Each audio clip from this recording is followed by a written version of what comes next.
পাকিস্তানের রাজনীতিতে আবারও নতুন মোড়, প্রধানমন্ত্রীর নাম ঘোষণা করেছে পাকিস্তান তেহরিক-ই ইনসাফ পিটিআই। বিস্তারিত থাকছে এনআইপি নিউজে।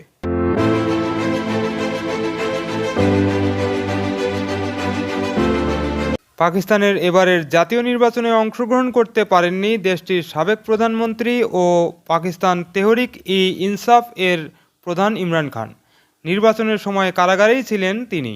সেখান থেকেই রাজনীতির মাঠের নিয়ন্ত্রণ করছেন সাবেক এই ক্রিকেট বিশ্বকাপ জয়ী তারকা। চলতি সপ্তাহের শুরুতেই শোনা গিয়েছিল নওয়াজ শরীফ ও বিলওয়াল ভুট্টোর দল জোট বেঁধে সরকার গঠন করছে। পাকিস্তানের প্রধানমন্ত্রী হবেন নওয়াজ শরীফের ভাই শেহবাজ শরীফ। তবে জেলে বসেই খেলা ঘুরিয়ে দিয়েছেন পাকিস্তান তেহরিক-ই ইনসাফ এর প্রধান ইমরান খান। পাকিস্তান সরকার গঠনের জন্য নওয়াজ শরীফ ও বিলওয়াল ভুট্টোর দল প্রায় সব কিছু প্রস্তুত করে ফেলেছিল। বিরোধী দলে থাকার কথাও জানায় ইমরান খানের পাকিস্তান তেহরিক-ই ইনসাফ।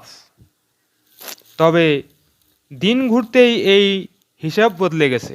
প্রধানমন্ত্রী পদপ্রার্থীর নাম ঘোষণা করেছে পাকিস্তান তেহরিক-ই ইনসাফ পিটিআই।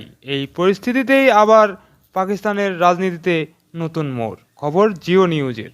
নির্বাচনের ফল প্রকাশ করতে সময় লেগেছিল 4 দিন। নির্বাচনের ফল প্রকাশের প্রায় 1 সপ্তাহ হয়ে গেল। এখন পর্যন্ত সরকার গঠনের কোনো সমাধান মেলেনি পাকিস্তানে। নতুন করে জল্পনা শুরু হয়েছে যে পাকিস্তান মুসলিম লীগ নওয়াজ এর সঙ্গে জোট গঠন করবে না বিলওয়াল ভুট্টোর পাকিস্তান পিপলস পার্টি পিপিপি, বরং তারা ইমরান খানের দলের সঙ্গেই হাত মিলিয়ে জোট গঠন করবে। গত 9 ফেব্রুয়ারি নওয়াজ শরীফ ঘোষণা করেছিলেন তার ছোট ভাই শেহবাজ শরীফ পাকিস্তান পিপলস পার্টির বিলওয়াল ভুট্টোর সঙ্গে জোট নিয়ে আলোচনা করছেন।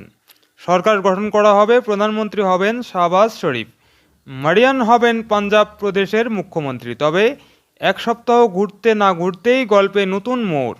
নওয়াজ শরীফের দল পিএমএলএন পিপিপির সঙ্গে জোট নিয়ে আলোচনা করতে স্বাচ্ছন্দ্য বোধ করছে না।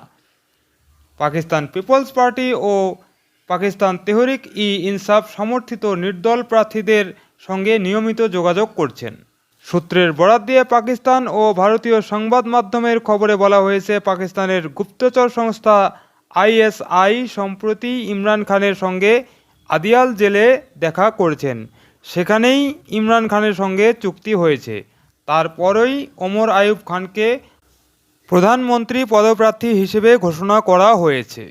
খবরে আরও বলা হয়েছে, আন্তর্জাতিক চাপ আসায় পাকিস্তান তেহরিক-ই ইনসাফকে বিরোধী দলে বসাতে চাইছে না পাক সেনা। যেহেতু পিটিআই সমর্থিত নির্দল প্রার্থীরাই অধিকাংশ আসনে জয়ী হয়েছে, তাই তারা বিক্ষোভ প্রতিবাদে নেমেছে। এই প্রতিবাদ সামাল দেওয়া কঠিন হয়ে উঠছে। সেই কারণেই নওয়াজ শরীফের হাত ছেড়ে ইমরানের হাত ধরতে আগ্রহী বিলওয়াল ভুট্টোর দল। এদিকে পাকিস্তানের সংবাদ মাধ্যম এক্সপ্রেস ট্রিবিউন এক প্রতিবেদনে জানিয়েছে যে পাকিস্তানের সাবেক প্রধানমন্ত্রী ও তেহরিক-ই ইনসাফের প্রতিষ্ঠাতা ইমরান খান বলেছেন, তার দল ক্ষমতায় ফিরলে ফাতাহ-ই মক্কা নীতি গ্রহণ করবে, অর্থাৎ সবাইকে সাধারণ ক্ষমা ঘোষণা করা হবে।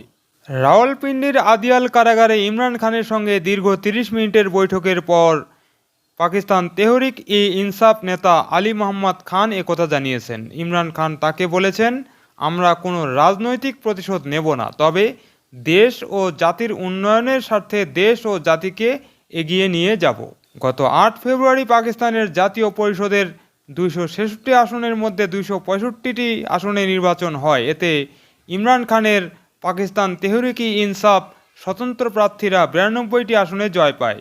নির্বাচনে নওয়াজ শরীফের পাকিস্তান মুসলিম লীগ দ্বিতীয়, সর্বোচ্চ 75টি আসন পেয়েছে। আর বিলওয়াল ভুট্টো জারদারির পাকিস্তান পিপলস পার্টি পিপিপি পেয়েছে 54টি আসন। সুপ্রিয় দর্শক, পাকিস্তানের রাজনীতির নতুন মোড় নিয়ে এই প্রতিবেদনটি এখন এখানে শেষ করছি। পরবর্তী সংবাদ নিয়ে আবার আসবো আপনাদের সামনে। আর সে পর্যন্ত ভালো থাকবেন, ভালো রাখবেন এবং চ্যানেলটি সাবস্ক্রাইব করে এনআইপি নিউজের সাথেই থাকবেন। ধন্যবাদ সবাইকে।